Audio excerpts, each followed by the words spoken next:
Energy warfare is quite different from what we knew in the past. Before, battles were about people and weapons fighting directly. Today, energy warfare is about control without visible fights. It's about using resources as tools to influence others. Every nation needs energy to keep working smoothly, so whoever controls the energy has a lot of power. Imagine one country decides to stop another's energy supply. That can twist arms without a single shot. Exactly. And here's where fossil fuels come into play. They're limited, and everybody wants them. The scarcity makes countries act differently. If one nation has plenty, it can use this to its advantage over countries with less. It's like a game where some players have more cards. This imbalance means some countries can place demands or even blackmail others to get their way. The stakes are high because the need for energy affects everything. Think about it. If energy stops, a country's transportation, factories, and even homes can face huge problems. Energy controls not just the present, but future plans too. Countries must secure energy resources to remain strong and influential. That's why energy warfare isn't just military, it's economic and political too. Countries use negotiations, economic partnerships, or sometimes threats to secure their energy needs and keep influencing others. And for those not willing to talk nicely, energy warfare becomes a way of forcing hands. From cyber attacks to political threats, countries will use various methods to ensure they stay in control. Once a country knows it can't function without a particular energy source, it might bend to demands. It's as much about survival as it is about dominance. This warfare calls for innovative strategies to stay ahead, making it a key part of geopolitical games today. Let's dive into how energy resources have been used in history. One striking example happened in 2014. ISIS captured oil fields in Syria. This move wasn't just for power, but to use oil as a tool. They understood that control over this resource could offer more than weapons. It was a way to gain influence and resources fast, even on a world stage. Oil fields became a critical asset in this struggle. That's true. In 2022, Russia showcased a different tactic. They decided to restrict Europe's access to oil and gas. Europe heavily depended on these resources, and Russia saw an opportunity. By limiting supply, they aimed to pressure Europe during the winter. It's another example of how energy resources can impact not just economies, but entire political relations, changing how countries respond to one another. In 2010, Qatar took a unique approach. They used their natural gas wealth strategically. By leveraging their resources, Qatar secured the FIFA World Cup hosting rights. This move wasn't about military power, it was about showcasing what energy control can achieve. It highlights a different kind of influence, where resources open doors that might otherwise be shut. It's interesting how energy can sway decisions on such a global platform. Energy coercion isn't a new tactic. Go back to World War II and you'll find another classic example. The US imposed an oil embargo on Japan. The goal was to halt Japan's expansion in Asia. But instead of stepping back, Japan responded fiercely, resulting in the infamous attack on Pearl Harbor. This shows the risks and volatility of energy control attempts. Even then, the influence of energy dictated nations' actions in significant ways. Oil has a very special place in global politics. It is one of the most important things countries need. From fueling cars to creating products like plastics, oil is everywhere. This means that nations must have access to oil to survive. Without oil, economies can stop moving forward. This makes controlling oil an important power. Sometimes this control creates big political problems, as countries try hard to outdo each other. Yes, oil can certainly make things intense. Think about what happened in World War II. The United States put an oil blockade on Japan because Japan was growing too strong in Asia. As a response, Japan attacked Pearl Harbor, which started a bigger conflict. This reaction explains how powerful oil control can be and how it can lead to bigger issues. Energy coercion like this can bring about unpredictable outcomes. The situation with Japan and the US shows how delicate energy politics can be.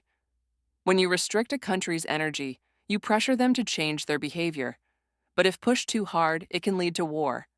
This is because energy is like lifeblood for countries. If oil stops, everything changes fast. This also makes diplomacy very tricky. Countries have to think twice about using oil as a weapon. Exactly. Think about how volatile things can get. Countries like the US have a lot of natural resources. This power lets them influence others. But sometimes, a strong reaction creates new problems. For example, America's actions in the past taught other countries that energy tactics can change things globally. This history is why countries must tread carefully in energy conflicts to avoid triggering big, uncontrollable problems. Let's talk about the modern energy warfare between Russia and Europe. Russia has large supplies of natural gas that Europe was quite dependent on. These supplies go through pipelines like Nord Stream and Yamal. They are very important for Europe. When the conflict began between Russia and Ukraine, these gas supplies became a big topic. Russia thought it could use its control over gas as a tool. They hoped Europe would shy away. Yes, but what happened next was surprising. Europe didn't back down. Russia's move looked like a gamble that didn't pay off. Instead of giving in, Europe decided to adapt and look for other sources of energy. They turned to America and Norway to help fill the gap. Europe showed that they would not be pushed around just because of gas. This situation highlighted how prepared countries need to be in this form of warfare. It's a clear example of how energy can be used as a weapon. Russia thought their gas supplies gave them an upper hand. They believed they could pressure Europe, but the response showed strength from Europe. This was a lesson in how energy control does not always work as planned. Modern energy warfare doesn't only rely on who has the resources, but also on who can find alternatives fast. Absolutely. Europe quickly worked to secure energy from other places, and this resilience is key in today's energy battles. Russia likely didn't expect Europe to rally together against its tactics. But European countries unified, showing solidarity with Ukraine and taking tough measures all around. This example teaches us that relying too much on one source of energy can be risky. Today, nations must think more strategically about their energy sources. OPEC is a group that has a big influence on global oil prices. They work together to control how much oil is produced so they can keep prices where they want. This is very important because oil affects the economy a lot. When oil prices go up, everything else can become more expensive. So, OPEC's role in controlling oil helps to keep things balanced around the world. Cooperation among these countries is key. Yes, cooperation is really important for OPEC, but things don't always go smoothly. For instance, in 2020, there was a big disagreement between Russia and Saudi Arabia. Saudi Arabia wanted to cut oil production to keep prices stable, but Russia didn't agree. This disagreement led to a flood of oil in the market, which made prices drop a lot. It shows that even among big oil producers, conflicts can happen, making the situation complex. This kind of situation shows that while OPEC is powerful, it's not always easy to maintain control. When prices drop or rise sharply, it can affect countries' economies worldwide.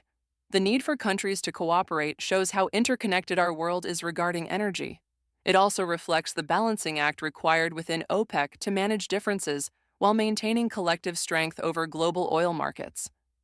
It's a delicate balance to keep everything steady. Exactly. Balancing is crucial for OPEC and for all the countries involved.